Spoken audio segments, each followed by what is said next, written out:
Mohon maaf sebelumnya menyampaikan dari harusnya pengajar yang di sesi kedua ini dengan Bu Indri Larasandi, cuma dikarenakan mendadak dipanggil sama grup head, otomatis saya nge-backup dari Laras.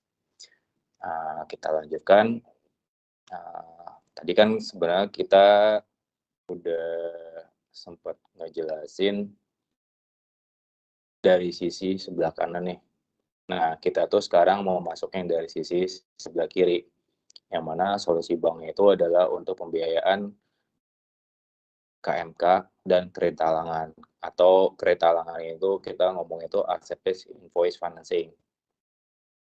Bedanya apa sih antara KMK dengan yang IF itu sendiri? Karena apa?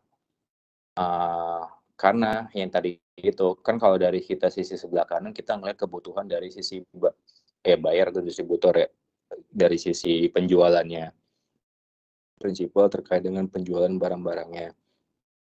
Nah, untuk yang di sisi kiri ini, kita ngelihat kebutuhan prinsipal ngebeli barang ke supplier, atau yang tadi kan saya sempat sampaikan jasa-jasa untuk mendukung produksi atau tugas utama dari bisnisnya si prinsipal ini. Nah, di sini pun si supplier ataupun jasa vendor ataupun lain-lainnya itu sendiri, kan dia pasti juga butuh modal kerja untuk penyelesaian PO atau perintah kerja dari prinsipal ke si supplier. Selanjutnya juga ada kebutuhan percepatan pembayaran invoice dari prinsipal. Karena kalau kita ngelihat dari ekosistem prinsipal ini, di sini kalau misalnya emang dia nunggu 30 hari pembayarannya, atau dia ada bahkan mungkin nunggu 60 hari, otomatis kalau misalnya dia nggak ada penerimaan dari pembelinya si prinsipal, ya dia mau pakai ngebayar ke suppliernya dari sisi apa? Walaupun di sini ada kemungkinan dia menggunakan fasilitas bank ya dari corporate banking. Nah, atas karena kondisi-kondisi yang ada, di sini kan dia pasti juga akan, di sini kan supplier itu juga bisa jadi memperlakukan hal yang sama dengan prinsipal, bayar dulu baru saya kerjain, bayar dulu atau baru saya kirimkan, bayar dulu atau kita bekerja sama, itu kan semua kemungkinan tersebut ada. Ya udah, atau ya udah saya kerja dulu baru dibayar 30 hari, atau saya kerja dulu baru dibayar nanti 180 hari, itu tergantung dari pola bisnis ataupun kesepakatan antar pihak. Nah, bank itu hadir lagi tengah-tengah. Ya udah deh, bank hadir menengahi antara supplier dengan prinsipal. Ya udah supplier, biar kamu bisa bekerja, kalau misalnya emang itu, ya kita kasih modal dulu nih untuk di pekerjaanmu. Nah, karena dia baru bisa melakukan punya dana atau punya modal untuk melakukan pekerjaannya, makanya kita di sini tuh kita ngomong itu modal kerja, atau bisa kita sebutnya itu sebagai dengan pre-financing. Nah, KMK itu seperti apa sih? Sebenarnya KMK itu pada prinsipnya itu adalah untuk membiayai modal kerja perusahaan yang habis dalam siklus usaha yang dapat diperpanjang sesuai dengan kebutuhan. Dan kebutuhan modal kerja ini khususnya untuk pembiayaan inventory, piutang, proyek, ataupun kebutuhan khusus lainnya. Jadi benar-benar kita tuh harus ngelihat pola bisnis dari si calon debitur ataupun debiturnya kita. Karena jangan sampai kita tuh salah, kita kalau ngomong tuh jangan sampai salah ngeset uh, skemanya. Karena kalau misalnya kita salah ngeset skema itu jadi punya resiko yang lebih besar di kemudian harinya.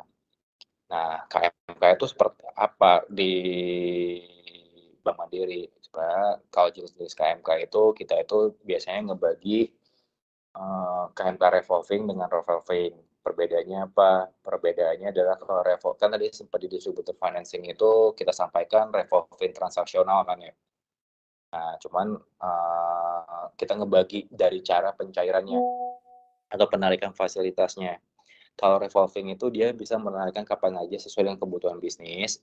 Nah, pembayaran bunganya itu dia ditagihkan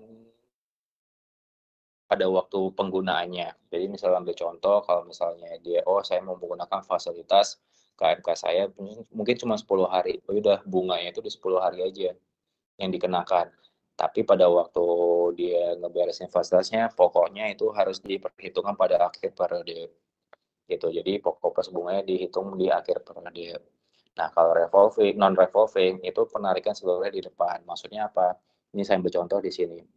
Kalau revolving ini, kalau misalnya si debitur dia dapat fasilitas 5M.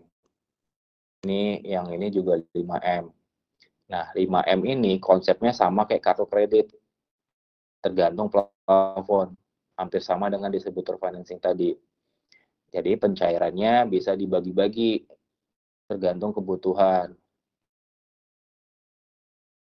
Nah, kalau revolving di 5M ini pada waktu setelah ditandatangan akad langsung dijebret dicairin ke si debitur.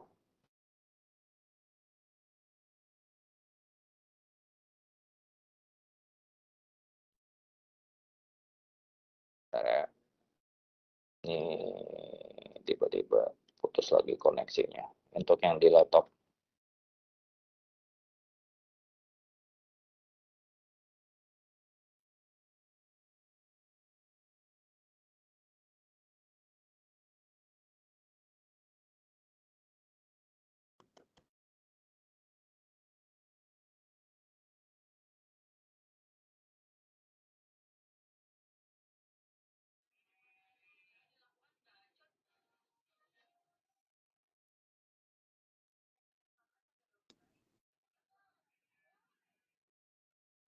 Saya lanjutkan.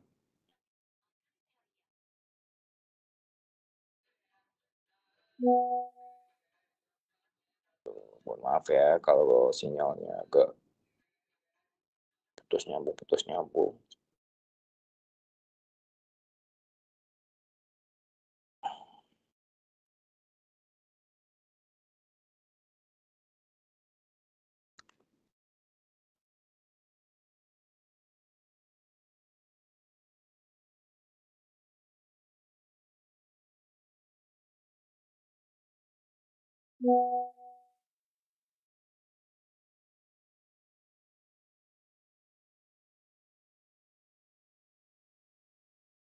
Ya, sudah ya.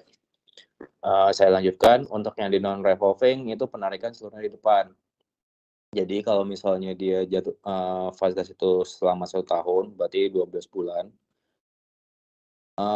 Sejak pencairan sampai tanggal jatuh tempo, bunganya itu sudah dihitung.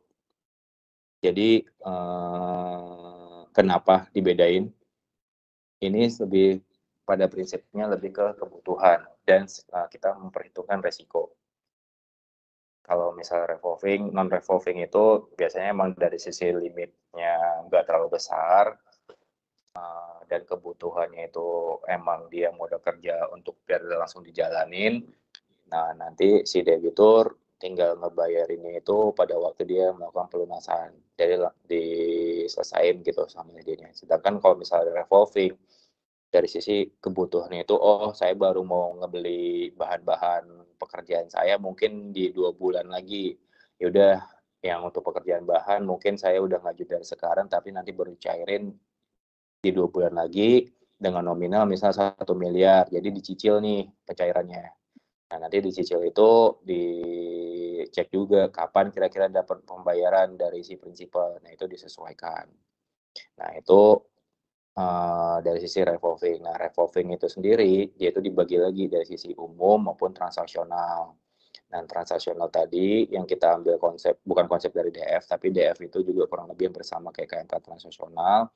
Ini penaikan kreditnya itu sesuai dengan kebutuhan dan syarat yang ada. Biasanya itu kita lebih dalam pengerjaan proyek-proyek. Kan proyek-proyek itu walaupun kontrak payung itu misalnya dia limitnya di 10M, tapi ternyata dari cara pembayaran itu berdasarkan termin. Ada termin 1, termin 2, termin 3.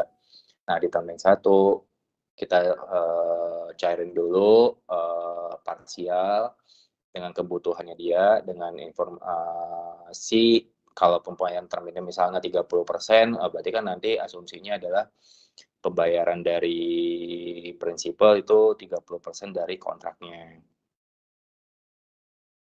Nah, nanti termin kedua ternyata 5%. Ya berarti kan nanti di pencairan keduanya kita sesuaikan lagi. Jadi kita sesuaikan dengan kebutuhan dari si debitur kita.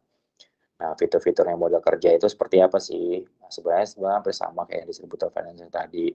Kita itu secara limit kredit di SME itu mulai dari 200 juta sampai dengan 25 miliar. Namun case by case itu bisa sampai dengan 50 miliar. Jangka waktunya dia revolving maksimum 1 tahun, sedangkan untuk non-revolving itu di maksimum 5 tahun. Untuk agunannya itu dia sama persediaan inventory piutang itu minimal 125%. Kenapa kita di sini kita stay 125% adalah secara mitigasi aja, walaupun itu tetap diperhitungkan dengan asumsi karena pembiayaan kita tuh 80%, kita lebih ke menjaga bank. Nah, agunan tambahannya itu adalah di tanah dan bangunan itu minimum di 100% dari limit. Suku bunga itu sesuai ketentuan berlaku yang ada di SME, biaya provisinya itu di 0,5% sampai dengan 1%. Tergantung dari program ataupun ketentuan yang ada.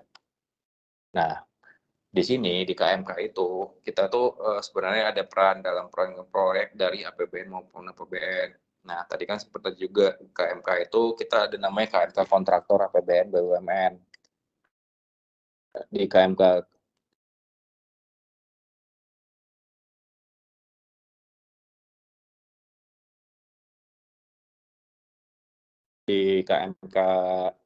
untuk yang plugin itu kan tadi sempat ada menyinggung masalah proses bank garansi. Nah, di penyediaan KMK kontraktor APBN BUMN ini kita itu bisa satu paket. Maksudnya satu paket apa sih?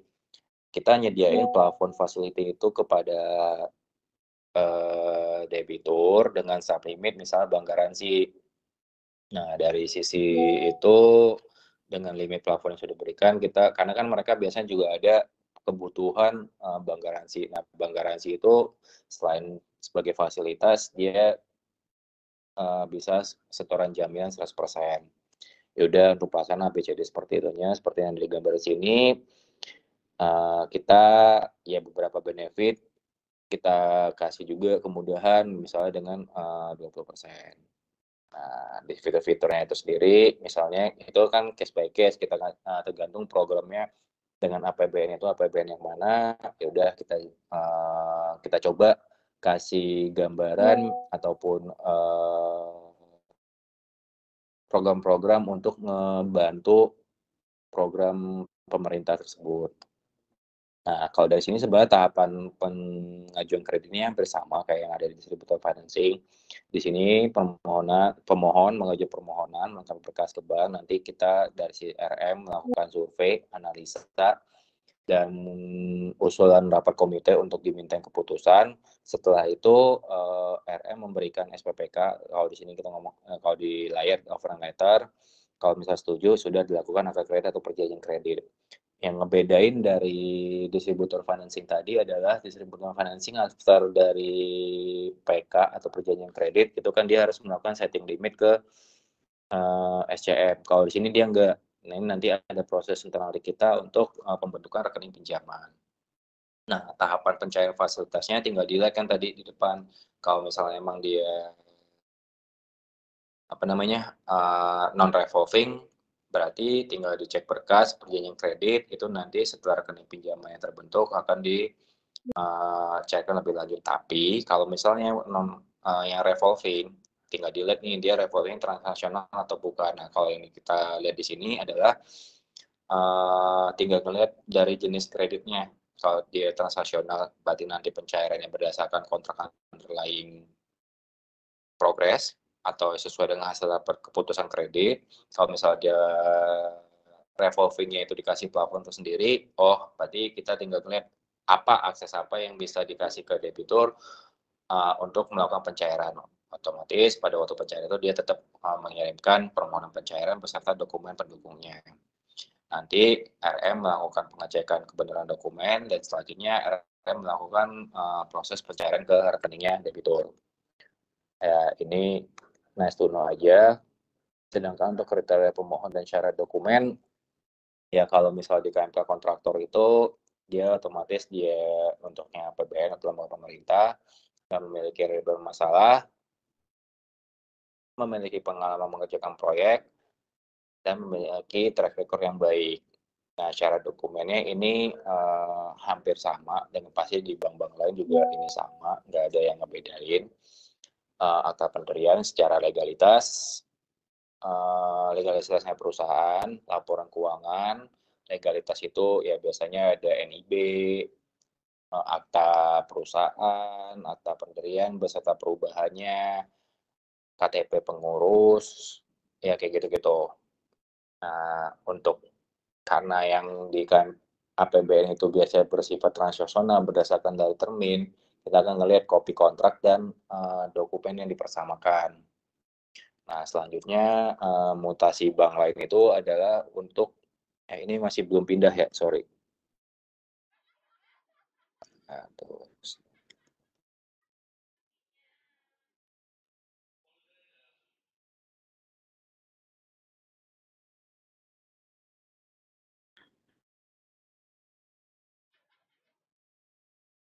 Layarnya masih di peran Bank Mandiri.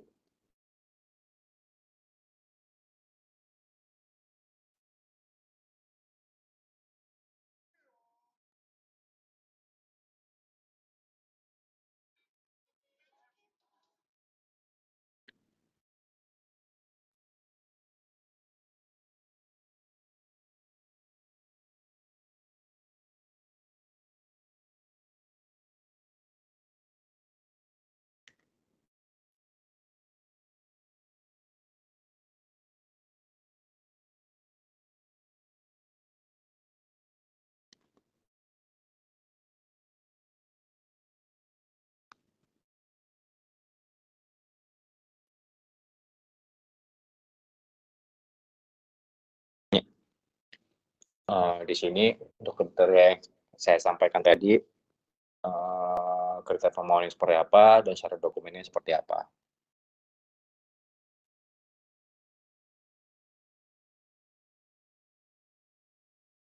Itu untuk KMK.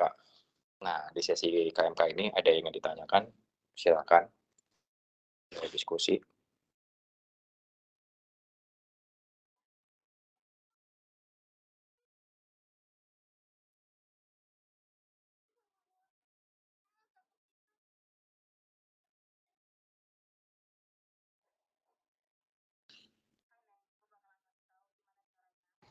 Izin bertanya, Pak. Ya. Saya Yusuf Amar. Jadi izin bertanya, kalau untuk KMK Dari ini mana, biasanya Mas Yusuf? dari Unpad, Pak.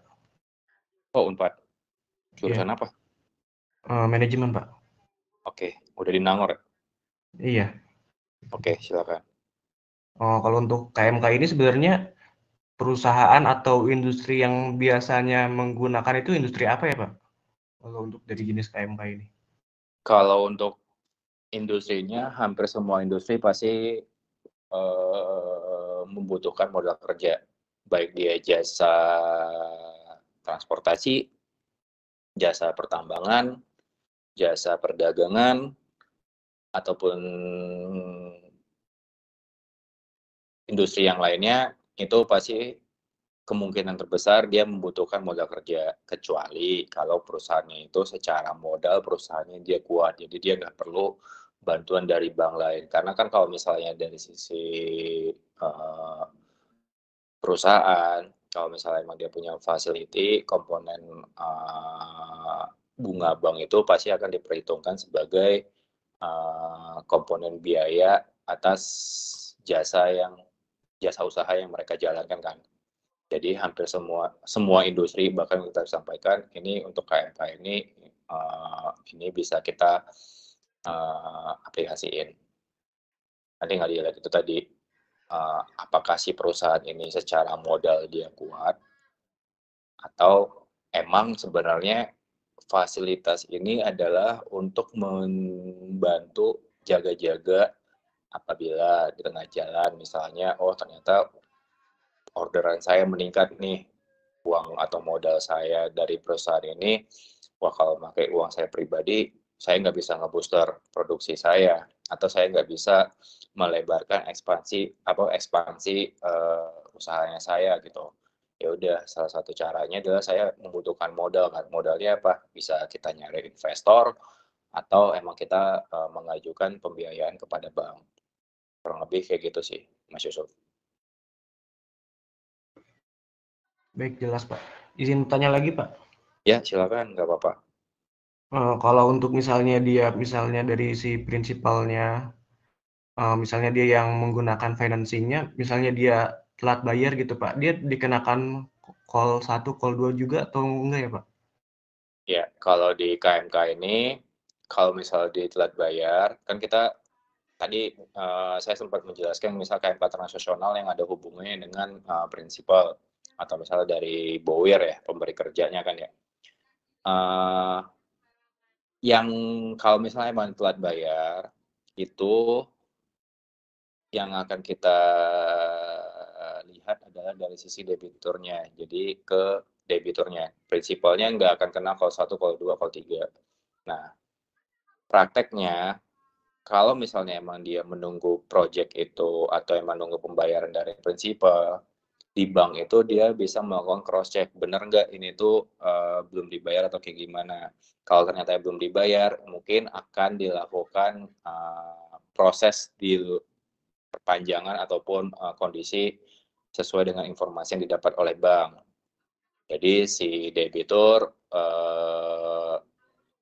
kualitasnya atau kolektabilitasnya tetap lancar, nggak ada tunggakan ataupun yang lainnya. Namun apabila hasil investigasi atau konfirmasi ataupun cross check kepada pemberi kerja atas pekerjaan dijalankan oleh debitur dan hasilnya adalah tidak sesuai dengan kondisi, saya ambil contoh adalah ternyata BOWIR atau pemberi kerja itu sudah melakukan pembayaran, namun pembayarannya dibayarkan misal ke rekening lain bukan di Bank Mandiri. Berarti kan dia menyelewengkan. Nah, kondisi dari si debiturnya itu jadi nggak lancar atau bahkan bisa jadi kayak NPL, non performing loan lah kita ngomongnya. Jadi itu kan tinggal ngelihat, berarti kan kita dari bank tinggal ngomong ke debitur, ya udah lu bayarin deh kewajiban lu ke kita. Kalau misalnya emang nggak bisa bayar, ya udah kita tinggal melihat eksekusi apa yang akan diambil oleh bank. Apakah melakukan restrukturisasi? Biasanya kan kalau restrukturisasi itu dengan kondisi si debitur kooperatif. Tapi kalau misal si debitur nggak kooperatif atau apa, ya yang kita biasanya dijalankan adalah melakukan eksekusi dari agunan. Gitu. Baik, terima kasih, jelas Pak. Ya, sama-sama. Mungkin ada yang bertanya kembali atau ada poin-poin yang belum clear, silakan. Coba di value chain itu tinggal dua itu aja, tinggal ngeliat dia dari sisi supplier ataupun dari sisi distributor. Karena konsepnya value chain itu adalah kita menggarap turunan-turunan dari prinsipal ataupun dari nasabahnya corporate maupun GVI. Itu sih.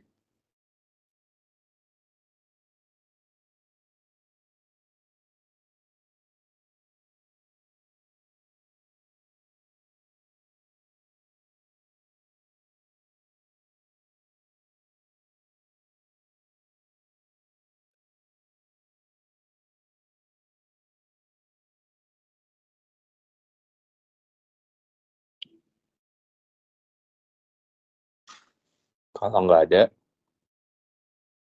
sebenarnya ada satu lagi yang biasa dijalankan untuk yang di value chain dari sisi produknya itu adalah accepted invoice financing atau kita biasanya ngomongin kredit talangan. Highlight yang udah kita jalankan untuk kredit talangan di Bank Mandiri, itu di sini prinsipalnya itu ada yang di layar ini. Dia kalau misalnya di Plantation itu PTPN, kalau di energi ada PLN, ada PGN Solution, engineering-nya ada Wika, ada mining-nya seperti yang di sini. Nah, konsep kredit talangan itu seperti apa sih? Kalau tadi sudah sempat kita jelasin dari sisi yang distributor financing, itu kan dari sisi kanan, yang dari sisi bayar. Nah, di situ untuk kredit talangan atau accepted invoice financing itu intinya adalah kita memberi pembiayaan kepada supplier atau vendor atas dasar akseptasi invoice oleh prinsipal, yang mana itu adalah post financing atau post setelah dia melakukan pekerjaan yang diberikan oleh pemberi kerja. Yang mana catatannya di sini adalah limit kredit fasilitas kredit talangan ini itu ada dari sisi supplier atau vendor. Nah, ini hampir mirip dengan konsepnya distributor financing. Cuman yang ngebedain adalah yang satu untuk supplier, yang satunya untuk distributor. Supplier financing ini sebenarnya itu ada dua fasilitas yang bisa diberikan pada prakteknya ya. Satu, fasilitas itu diberikan kepada prinsipal. Yang kedua, fasilitas itu diberikan kepada supplier vendor. Yang ngebedainnya apa sih? Kalau misalnya sahabat prinsipal itu kan jelas di depan tadi yang saya jelaskan adalah di Bank Mandiri itu kita dibagi berdasarkan segmentasi corporate itu ya limitnya berapa, sedangkan kita di SME banking itu kan limitnya jelas nih 200 juta sampai dengan 25 juta, case by case bisa sampai dengan 50 juta. Nah, biar itu bisa digarap maksimal oleh SME banking, ya udah akhirnya kita diadakanlah produk si kredit talangan ini. Jadi otomatis mau nggak mau nanti dari supplier ataupun vendornya itu dia melakukan perjanjian kredit dengan Bank Mandiri. Berbeda dengan fasilitas supplier financing yang ada fasilitasnya itu ada di prinsipal, si supplier atau vendornya itu dia nggak perlu perjanjian kredit, namun dia ada beberapa dokumen atas dasar persetujuan dari prinsipal itu bisa diproses lebih lanjut. Nah, karena spesifik kita ngomongin kredit talangan atau acceptance financing untuk supplier atau vendor, kita melihatnya dari sisi yang supplier atau vendor untuk fasilitasnya. Nah, benefitnya kredit talangan ini untuk apa aja sih? Pada dasarnya semua fasilitas bank yang diberikan atau kita itu sebenarnya kita tujuan itu membantu cash flow atau membantu baik prinsipal maupun dari si supplier vendor. Kenapa? Kalau misalnya cash flow prinsipal, kan kalau misalnya ada talangan dari bank, prinsipal itu kan dia bisa bernafas nih. Yang saya contohkan tadi, kalau misalnya emang dia harus membayar 30 hari, tapi karena ada fasilitas ini, oh ternyata si vendor itu bisa mundur lagi, bisa jadi 2 bulan ataupun 3 bulan. Jadi dia nggak ketat banget nih cash flow-nya. Selanjutnya dari prinsipal itu fase ini tercatat sebagai hutang dagang, tapi bukan hutang bank. Namun yang menjadi hutang bank itu adalah si supplier vendor. Makanya si prinsipal, oh yaudah karena ada hutang dagang doang, jadi dia juga nggak gimana-mana dari sisi pembayaran bunga maupun atau risiko yang lainnya. Selanjutnya kualitas dan kuantitas pekerjaan si supplier vendor itu tetap terjaga, dan di sini tetap menggunakan Copra Value Chain juga, sama tidak mengubah bisnis existing. Nah, dari si supplier vendor pasti akan bertanya lah benefitnya untuk saya apa. Ya, di sini benefitnya kan kita tinggal lihat nih, kalaupun misalnya emang prinsipal itu secara pola bisnisnya dia melakukan pembayaran misal 14 hari, 15 hari, benefit ini tidak akan sangat terasa. Tapi kalau misalnya emang dia mundur nih, biasanya kalau nunggu pembayaran dari prinsipal itu misal nunggu sampai 6 bulan, nunggu sampai 1 tahun, abang tuh hadir di depan. Nah, udah ini bisa dibayarin lebih cepat dari prinsipal. Otomatis likuiditas dari si supplier vendor itu terjaga karena ada percepatan tadi kan yang penurunan utangnya. Terus yang berikutnya lagi adalah nggak ada agunan fixed asset. Jadi agunannya itu apa? Atas dasar invoice prinsipal yang diasep. Invoice-nya supply vendor ke prinsipal yang telah diakseptasi oleh prinsipal. Suku bunganya kompetitif, sama proses pencairannya itu cepat di hari yang sama sejak invoice diakseptasi oleh prinsipal di Kopra Value Chain. Jadi karena udah tersistemize, monitoringnya pun itu terjaga. Selanjutnya, kalau bisnis modelnya untuk yang di kereta itu, tadi kan kalau dari sisi distributor financing, halo? Dari distributor financing, bedanya adalah kan kalau di sini si supplier itu pasti ada namanya proses tender dulu kan dia.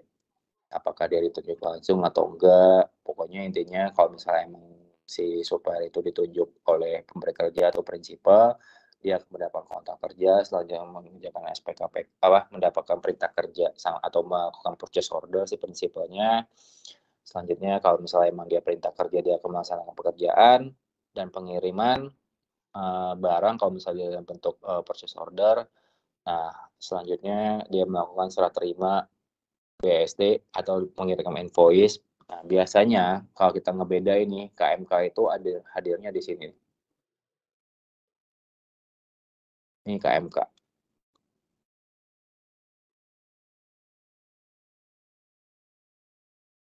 Kenapa? Karena kan kalau KMK itu, oh ternyata saya mendapatkan pekerjaan nih, oh ternyata ada orderan dari prinsipal ini.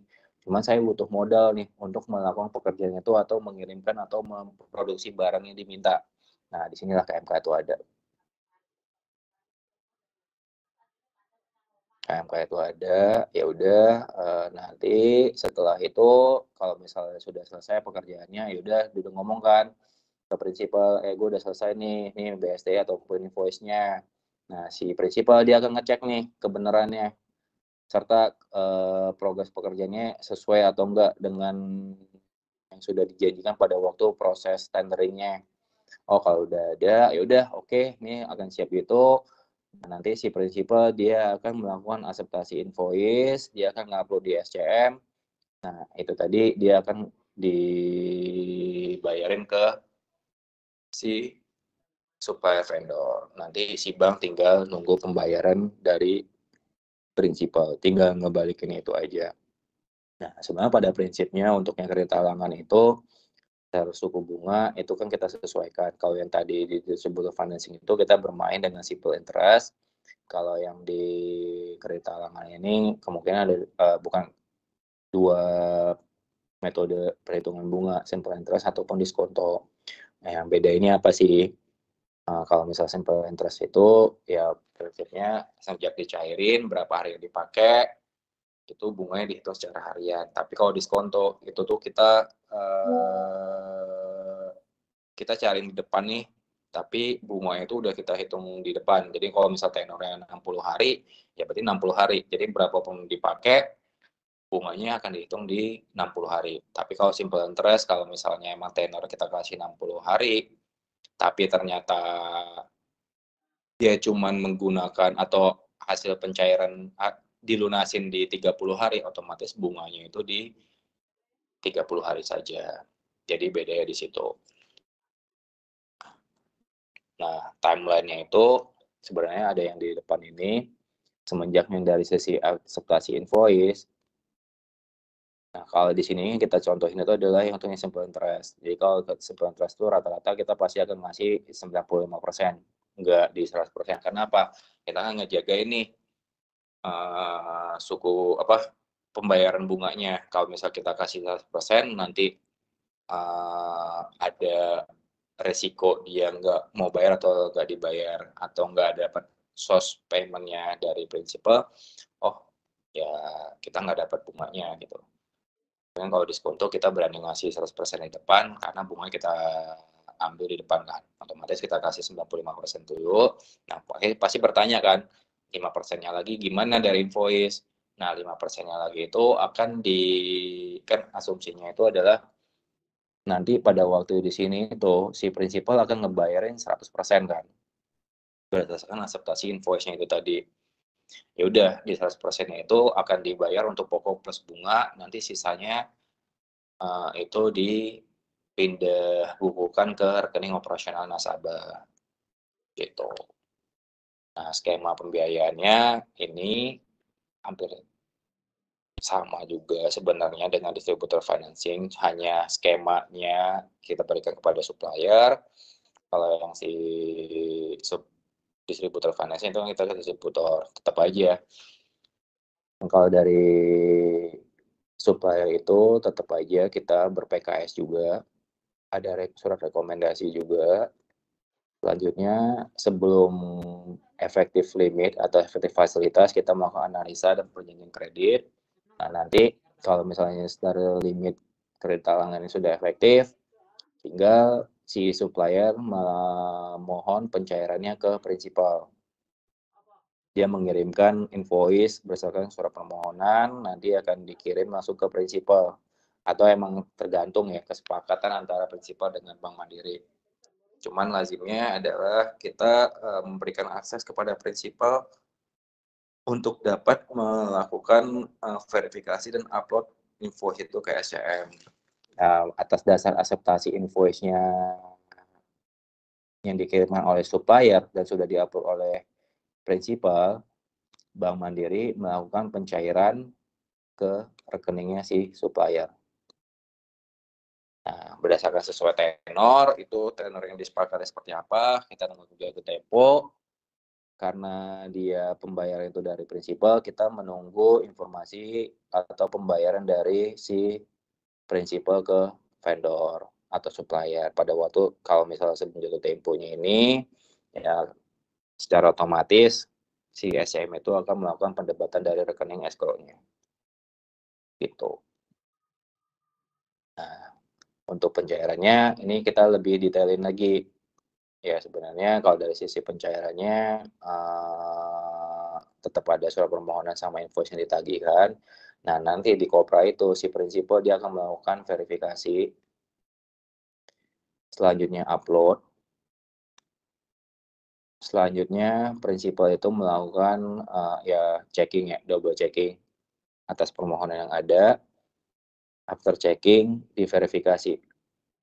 Nanti after verifikasi baru di-approve oleh di prinsipal atau releaser ya. Yang untuk, oh ya ini udah sesuai semuanya, udah dicairin. Nah, sudah nanti kalau udah dijalani sama prinsipal, itu Bank Mandiri atas trigger itu dia akan melakukan pencairan ke rekeningnya si supplier vendor. Nah, kalau pelunasannya seperti apa? Kalau misal pada waktu jatuh tempo, otomatis Bank Mandiri akan melakukan pendapatan langsung. Namun apabila pelunasannya itu sebelum jatuh tempo, si supplier vendor itu harus melakukan trigger ke rekeningnya ke user SCM. Nah, asumsinya seperti yang ada di sini. Pembayaran prinsipal kan 100%. Kalau misalnya emang kita ngasih pokoknya 95%. Nah, bunga asumsinya rate 10% per annual, ya kurang lebih di sini nih. Nah, si supplier itu kan akan nerima 98,33%. Pokok di depan, sisa dari pembayaran bunga itu akan dipindahkan secara manual ke rekening operasional si prinsipal.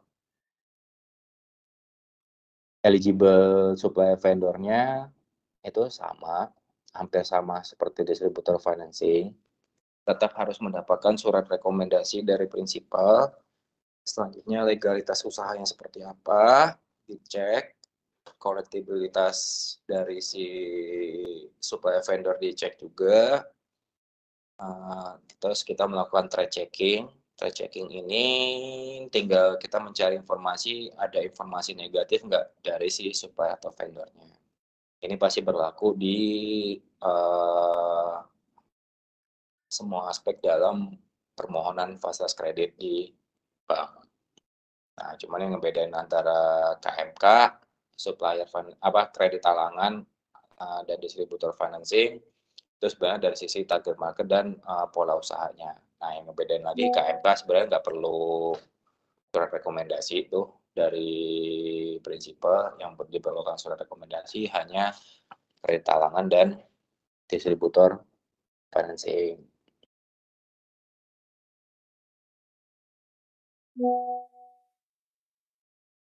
Nah, selanjutnya untuk tahapan kerjasama, kan intinya dari kredit talangan itu ataupun sama kayak distributor financing tadi, butuh agreement dulu nih dengan prinsipal.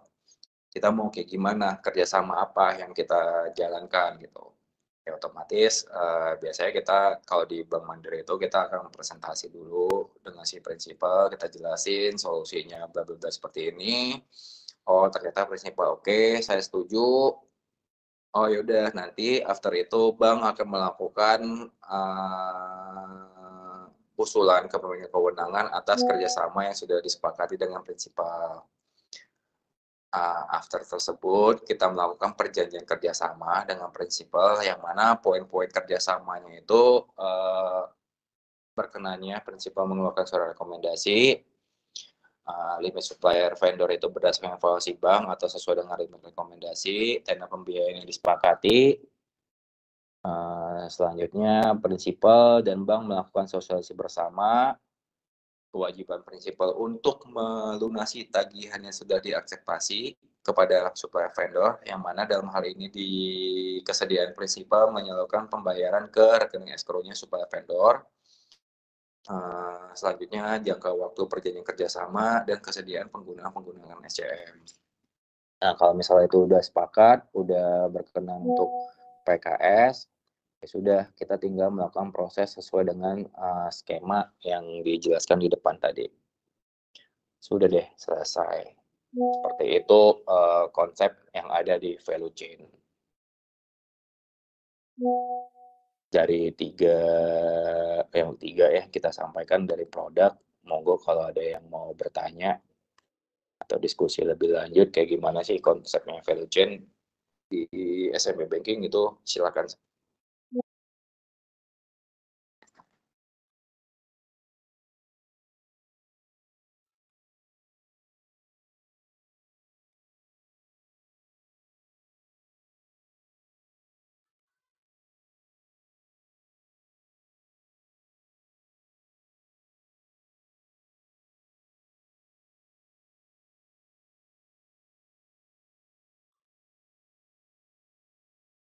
Kalau nggak ada, ya saya asumsikan sudah mengerti. Saya kembalikan ke Bu Rika. Monggo Bu.